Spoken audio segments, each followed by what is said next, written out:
Hello student, good morning.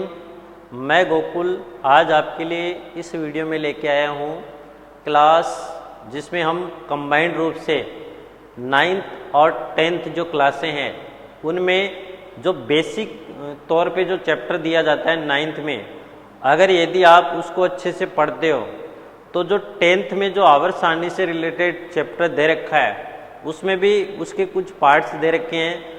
तो इसमें हम इस जो चैप्टर है जिसका नाम है परमाणु संरचना एटॉमिक स्ट्रक्चर, ठीक है, उसके हम कंबाइंड रूप से चलने वाले हैं जिसमें 9th का सिलेबस भी कवर होगा और 10th का सिलेबस है वो भी क्या हो जाएगा, कवर हो जाएगा। और आज का इस वीडियो का हमारा ये पार्ट 6 रहने वाला है और पार्ट 6 में हम जो पढ़ेंगे वो पढ़ेंगे कि भाई कुछ आवर्त सारणी में अपवाद स्वरूप कुछ तत्व हैं, उनका इलेक्ट्रॉनिक विन्यास वो कैसे किया जाता है वो भी हम इसके अंतर्गत सीखने वाले हैं। तो अपवाद स्वरूप जो तत्व हैं उनके इलेक्ट्रॉनिक विन्यास देखते हैं। तो सबसे पहले तत्व जो होता है वो होता है क्रोमियम Cr24, क्रोमियम 24 जिसका परमाणु क्रमांक कितना होता है, 24 होता है, ठीक है। अब देखो हमने सामान्यतः यही सीखा था 1s 2s 2p 3s 3p, उसके बाद में 4s फिर 3d। चलो इतने में कंप्लीट हो जाएगा। तो सामान्यतः हमने देखो क्या सीखा था, 1s2 2s2 2p6 3s2 3p6 4s2 और देखो 10 और ये 10 20 बचे 4, तो वो हमने किस में रखने थे, इसके अंदर रखा है। रखने का तरीका हमने जो है वो सीखा था, तो ये तरीका सीखा था।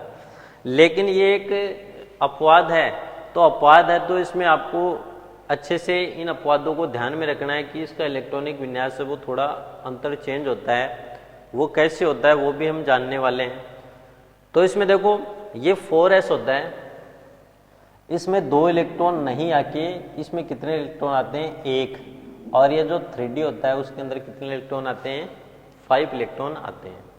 एक तो ये आपको अपवाद के रूप में ध्यान रखना है, 1s2 2s2 2p6 3s2 3p6 4s1 और 3d 5, ठीक है। सेकंड जो हमें ध्यान में रखना है वो आता है कॉपर। कॉपर जो होता है उसका परमाणु क्रमांक होता है 29।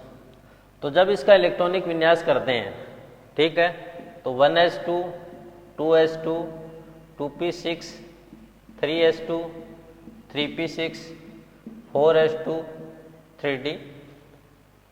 अब देखना इसमें ये 3d 9 होते हैं। अब देखो ये 10 ये 20 और ये 29 होना तो यही चाहिए अबॉव के सिद्धांत के अनुसार, लेकिन ये उसके सिद्धांत का क्या एक अपवाद है। इसमें होता देखो क्या है, ये 4s जो होता है और ये 3d होता है, 4s 1 आता है इसमें और इसमें इलेक्ट्रॉन कितने आते हैं, 10 आते हैं। अब देखो ये होता क्यों है, क्योंकि इसमें जो अर्धपूरित यानी 3d कक्षक जो होता है, अर्धपूरित आधा भरा हुआ और पूर्णपूरित, अर्धपूरित व पूर्णपूरित कक्षक का स्थायित्व क्या होता है, अधिक होता है। और इनका स्थायित्व अधिक होने के कारण ये जो इलेक्ट्रॉन है उसके अंदर प्रवेश करता है और इसी प्रकार इस 4s का जो इलेक्ट्रॉन है वो 3d को पूरा करता है, क्योंकि ये अर्धपूरित और जो पूर्णपूरित कक्षक है वो अधिक स्थायी होते हैं, ठीक है। ये आपको इसमें कारण ध्यान में रखना है। फिर जैसे पैलेडियम पीडी पैलेडियम, इसका जो परमाणु क्रमांक होता है वो कितना होता है, 46 होता है। अब इसका जब हम नॉर्मल इलेक्ट्रॉनिक विन्यास करते हैं तो हमने यही नियम देखा था कि अर्धपूरित और जो पूर्णपूरित कक्षक होते हैं उनका स्थायित्व अधिक होता है। अब हमें 46 इलेक्ट्रॉन भरने हैं, सेम वही तरीका अपनाना है, 1s 2s 2p 3s 3p 4s, उसके बाद में 3d, उसके बाद में 4p 5s 4d। अब इसके अंदर कंप्लीट हो जाएंगे 4d तक, यदि हम लिखेंगे तो वो कंप्लीट हो जाते हैं। अब इसका इलेक्ट्रॉनिक विन्यास करके देखो कैसे करते हो। देखना इसमें 1s में 2 इलेक्ट्रॉन होते हैं, 2s में 2, p में 6, s में 2, p में 6, s में 2, d में 10, उसके बाद में p में 6, s में 2, और जो बाकी है वो आप पहले तो उसी तरीके के अनुसार लिखो। तो देख लो, इसको गिन के देख लो कितने हो गए, 10 और 20 और 30 और बच गए कितने, देखो 30 और 8 38। हमें कितने और बनने हैं, 8 इलेक्ट्रॉन बनने हैं। ठीक, अब 8 इलेक्ट्रॉन नियम के अनुसार इसमें आना चाहिए, आप बाउ का नियम है, उस नियम के अनुसार इसमें 8 इलेक्ट्रॉन आने चाहिए। लेकिन ये एक अपवाद है, तो अपवाद जब होगा तो इसमें जो इलेक्ट्रॉन जो हैं इसमें 0 इलेक्ट्रॉन होंगे और इसमें 10 इलेक्ट्रॉन आते हैं। क्यों? क्योंकि जो पूर्ण पूरित कक्षक होता है, डी पूर्ण पूरित कक्षक, उनका स्थायित्व क्या होता है, अधिक होता है। तो ये भी आपको इसमें ध्यान रखना है। ये भी एक पैलेडियम भी क्या एक अपवाद के रूप में तत्व है। उसके बाद में हम बात करते हैं सिल्वर की। इसका परमाणु क्रमांक होता है 47। ठीक है, तो 47 जब हम लिखते हैं 1s2, 2s2, 2p6, 3s2, 3p6, 4s2, 3d10, 4p6, 5s2 और 4d9 नियम के अनुसार, आप बाउ का नियम के अनुसार ये कहता है। लेकिन ये क्या एक अपवाद है, तो अपवाद होने के कारण इसका इलेक्ट्रॉनिक विन्यास जब किया जाता है तो इसके अंदर कितने इलेक्ट्रॉन होंगे, 1, और ये जो है इसके अंदर इलेक्ट्रॉन की संख्या कितनी होगी, 10 होगी। क्यों? क्योंकि जो पूर्ण पूरित कक्षक होता है उनका स्थायित्व क्या होगा, अधिक होता है, जिसके कारण ये जो अपवाद के रूप में इसको हम लिखते हैं। उसी के साथ में हम लिखते हैं Au, जिसको हम सामान्यतः गोल्ड बोलते हैं। इसका जो परमाणु क्रमांक होता है वो 79 होता है। और जब इसका इलेक्ट्रॉनिक विन्यास जो है वो किया जाता है तो हम कैसे करते हैं, तो वो आपको इसमें ध्यान रखना है। तो सबसे पहले वही तरीका आपको अपनाना है जो साइड में दे रखा है। तो आप इसको लिख सकते हो जैसे 1s, 2s, 2p, 3s, 3p, उसके बाद में 4s, 4s के बाद में 3d, 4p, 5s, 4d, 5p, 6s, 4f, 5d। शायद यहाँ तक कंप्लीट हो जाएगा। अब इसका इलेक्ट्रॉनिक विन्यास हम लिखते हैं। तो s में कितने इलेक्ट्रॉन आते हैं, 2, इस s में 2, p में 6, s में 2, p में 6, s में 2, d में 10, p में 6, s में 2, और d में 10 और p में 6, s में 2, f में 14 और d में 10, ये तो आते हैं। अब इसको टोटल कर लो तो देखो 2, ये 10, ठीक है, 6 और 4 10, और ये 10 20 30 30 40 48 50, उसके बाद में ये 6 56 और 56, उसके बाद में 60 70 और 79 है। तो यहाँ पे कितना लिखूं, 9। ठीक, आप बाउ का जो नियम है उसके अनुसार यदि हम इलेक्ट्रॉनिक विन्यास करें तो ऐसा होना चाहिए। लेकिन ये इलेक्ट्रॉनिक विन्यास यहाँ पे क्या है, गलत है। क्यों गलत है? तो हमने ये देखा था कि हम जो अभी लेके चल रहे हैं वो क्या है, अपवाद है। और अपवाद होता है तो उसमें जो अर्धपूरित और जो पूर्ण पूरित कक्षक होते हैं उनका स्थायित्व अधिक होता है। और अधिक होने के कारण ये जो ध्यान देखना, इसमें 79 हमने इलेक्ट्रॉन जो है वो भर दिए हैं। और जब इलेक्ट्रॉन का यानी जो बाह्यतम कक्षक होता है या पूर्ण कक्षक होता है, पूर्ण पूरित होता है, उनका स्थायित्व अधिक होता है। तो यहाँ पे इलेक्ट्रॉन की संख्या कितनी होगी, 10 होगी, और यहाँ पे इलेक्ट्रॉन कितने आएंगे, 1 आएंगे। तो ये आपको ध्यान में रखना है। ये हमने जो 5 देखे थे आज, वो क्या है, जो आपबाऊ का नियम है उस नियम के अनुसार आवर्त सारणी के तत्व हैं जो अपवाद की श्रेणी में रखे जाते हैं, उनको हमें अलग से याद रखने की आवश्यकता होती है।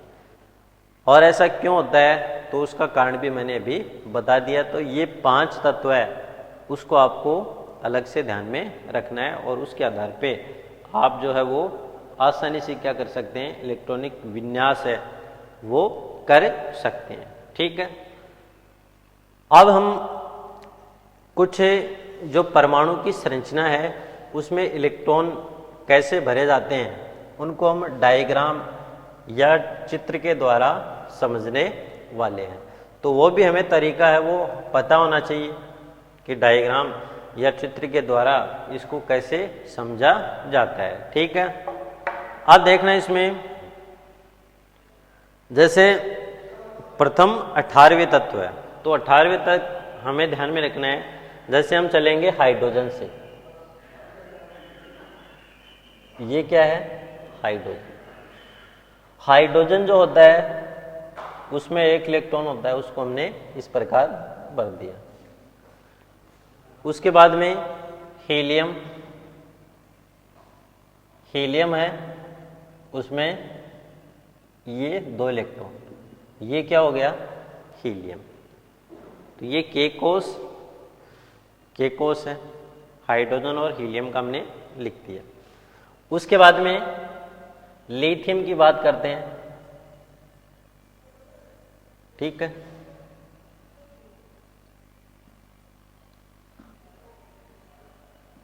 ये क्या हो गया, लिथियम, हाइड्रोजन, हीलियम, लिथियम। और 4 नंबर पे जो तत्व आता है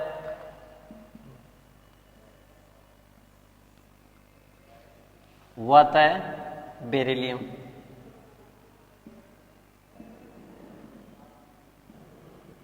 ठीक है, hydrogen, helium, lithium, beryllium. 5 number पे आता है बोरोन। उसके बाद में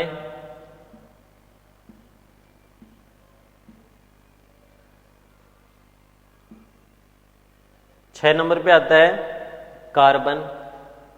चलो इसको मिटाते हैं ऊपर से।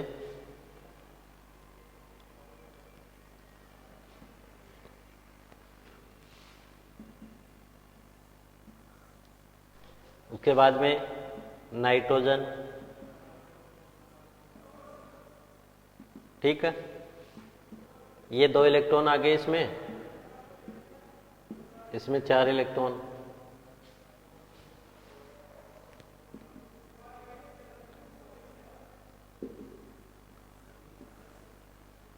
ये नाइट्रोजन और ये ऑक्सीजन।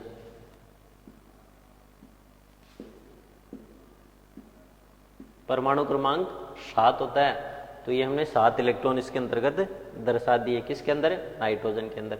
ऑक्सीजन का परमाणु क्रमांक कितना होता है, 8 होता है। ठीक है, तो देखो ये 1, ये 2, 3, 4, 5, 6, 7 और 8, ये ऑक्सीजन। उसके बाद में ऑक्सीजन के बाद में आगे जो आता है, अगला जो हम लिखेंगे फ्लोरीन। ये फ्लोरीन हो गया, उसमें 9 होता है इसका परमाणु क्रमांक, तो ये 2 और इसके अंदर आप 7 डाल दो तो कितने हो गए, 2, 2, 4, 2, 6 और ये 7 इलेक्ट्रॉन, तो ये हो गया फ्लोरीन। ठीक है, फ्लोरीन के बाद में आता है नियोन। नियोन जो होता है उसका परमाणु क्रमांक होता है 10।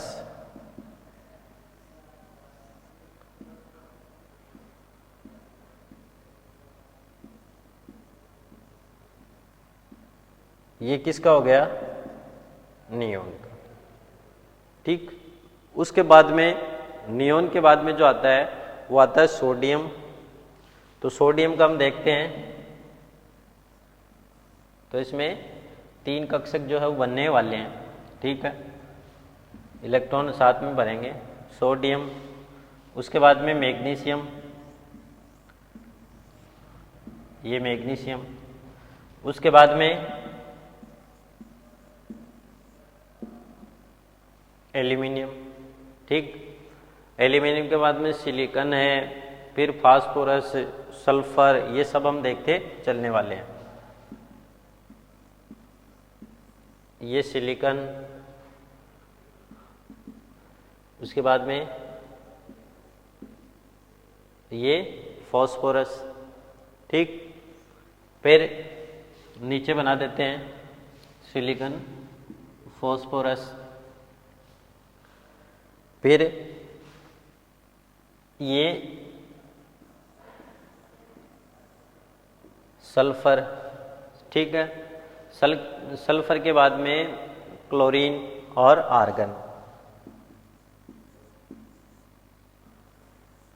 ये क्लोरीन और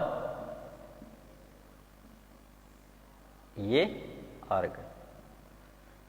ये 17, ये 18, 16, 9, 10, 11, 12, 13, 14 और 15।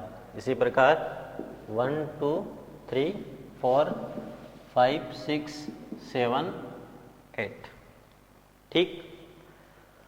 अब देखना, ये प्रथम कितने हैं? 18 तत्व हमने लिखे हैं। हमने 10 तक इलेक्ट्रॉन भर लिए थे। हमने अभी देखा था जो बाह्यतम कोष होता है उसमें अधिकतम इलेक्ट्रॉन की संख्या कितनी होती है? 8 हो सकती है। देखना, इसमें के कोष होता है, उसमें 2 इलेक्ट्रॉन होते हैं। उसके बाद में एल हो गया, फिर ये थर्ड हो गया एम। और हमें पता है जो बाह्यतम कोष होता है उसमें इलेक्ट्रॉन की संख्या कितनी होती है? 8 हो सकती है। तो आगे देखना इसको ध्यान से। ये के कोष में 2 इलेक्ट्रॉन, 3, 4, 5, 6, 7 और 8। तो 2 10 और 1 इलेक्ट्रॉन यहाँ पे भर दें, तो ये क्या हो गया? 11 इलेक्ट्रॉन। इसी प्रकार इसमें देखो,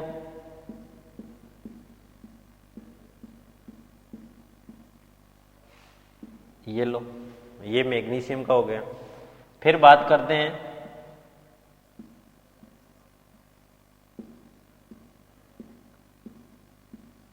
ये एल्यूमिनियम,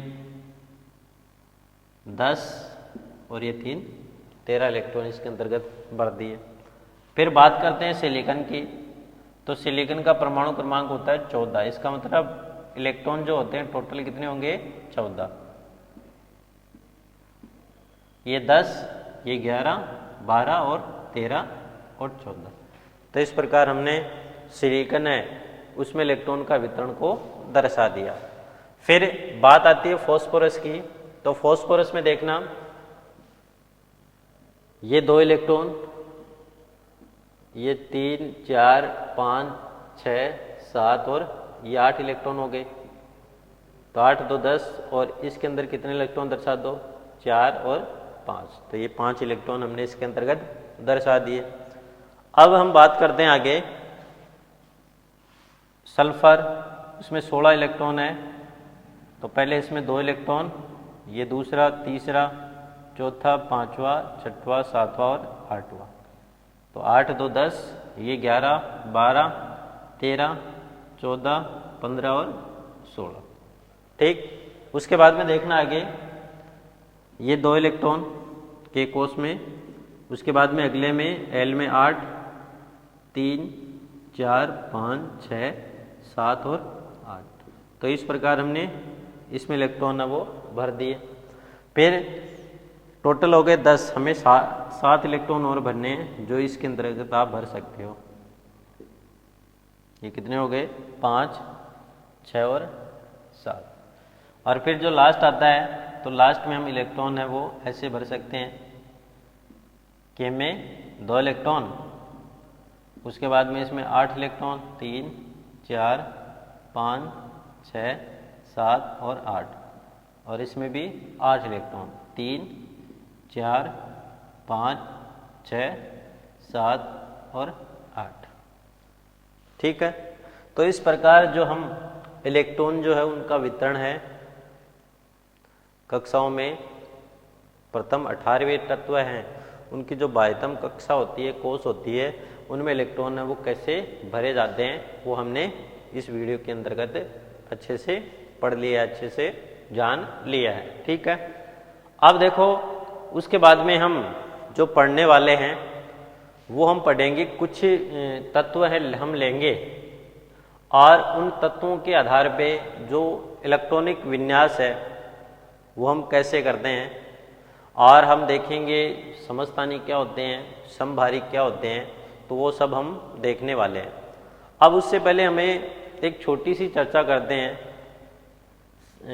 खासकर परमाणु संख्या क्या होती है और द्रव्यमान संख्या क्या होती है, इसको हम थोड़ा सा जान लेते हैं। एक हम सूत्र के द्वारा हम इसको अच्छे से जानेंगे। ठीक है, और उसके बाद में हम एक सारणी के माध्यम से इसको जानेंगे कि भाई के कोष में इलेक्ट्रॉन कितने हैं, एल में कितने हैं, एम में कितने हैं, तो ऐसे कुछ तत्व हैं उनको हम इसके आधार पे जानने वाले हैं। तो हम अगला जो पॉइंट पढ़ते हैं वो पढ़ेंगे, जो नेक्स्ट पॉइंट होगा हमारा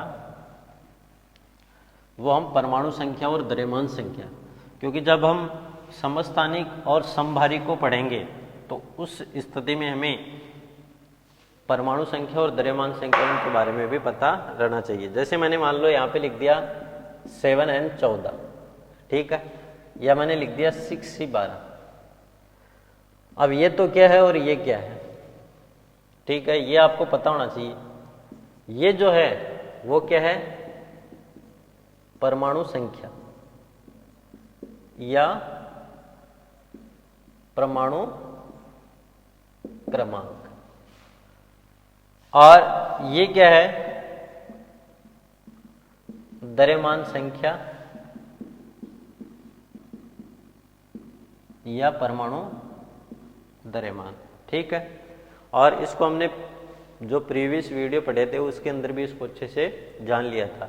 अब तो हमें सिर्फ यही पता करना है कि जैसे 7n14 ये लिखा है, अब ये है क्या, तो उसको हम थोड़ा देखेंगे। अब जैसे परमाणु क्रमांक या परमाणु संख्या, तो ये किसके बराबर होता है, p की संख्या यानी प्रोटॉन की संख्या, नाभिक के अंदर उपस्थित प्रोटॉन की संख्या। और ये किसके बराबर होता है, नाभिक के अंदर उपस्थित p व n की संख्या, p व n की संख्या। अब देखो इसमें जो क्वेश्चन कई बार पूछ लेते हैं कि भाई क्वेश्चन कैसे आता है।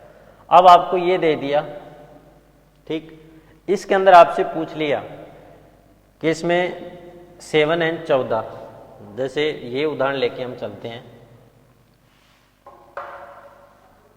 7n14 में प्रोटॉन की संख्या, उसके बाद में न्यूट्रॉन की संख्या, उसके बाद में इलेक्ट्रॉन की संख्या, उसके बाद में आपसे पूछ ले मान लो परमाणु संख्या, और आपसे पूछ ले द्रव्यमान संख्या। ठीक है, ये मान लो आपसे पूछ लिया जाए।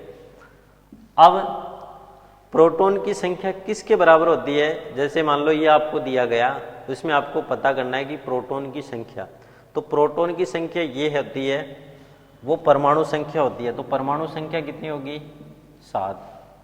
तो परमाणु संख्या किसके बराबर होती है, प्रोटॉन की संख्या, तो प्रोटॉन की संख्या भी क्या हो जाएगी, 7 हो जाएगी।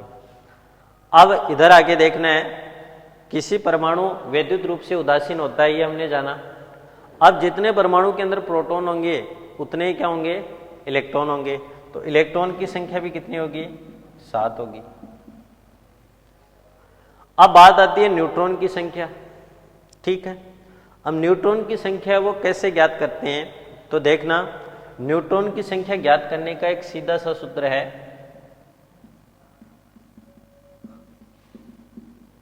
द्रव्यमान संख्या बराबर p प्लस n की संख्या, द्रव्यमान संख्या बराबर p प्लस n की संख्या। अब हमने ये जाना कि ऊपर क्या है, द्रव्यमान संख्या, तो द्रव्यमान संख्या कितनी है, 14। अब हमें द्रव्यमान संख्या का पता है कितनी है, 14, और प्रोटॉन की संख्या हमने ज्ञात कर ली, कितनी है, 7 प्लस n। अब हमें n का मान निकालना है, तो 14 और इस 7 को इधर लेके आगे माइनस के साथ बराबर n, तो n का मान कितना हो जाएगा, 7। तो न्यूट्रॉन की संख्या भी कितनी होगी, 7 होगी। तो इस प्रकार हम कोई भी परमाणु आपको दिया जाए, उसमें प्रोटॉन है, इलेक्ट्रॉन है, न्यूट्रॉन है, परमाणु संख्या, द्रव्यमान संख्या है, उसकी हम आसानी से गणना कर सकते हैं। तो इस प्रकार आज के इस वीडियो में हमने जो इलेक्ट्रॉनिक विन्यास के कुछ अपवाद है उसको अच्छे से पढ़ा है कि कौन कौन से अपवाद हैं, उनका हम इलेक्ट्रॉनिक विन्यास कैसे कर सकते हैं, और परमाणु संख्या और द्रव्यमान संख्या है उसको हमने अच्छे से पढ़ा।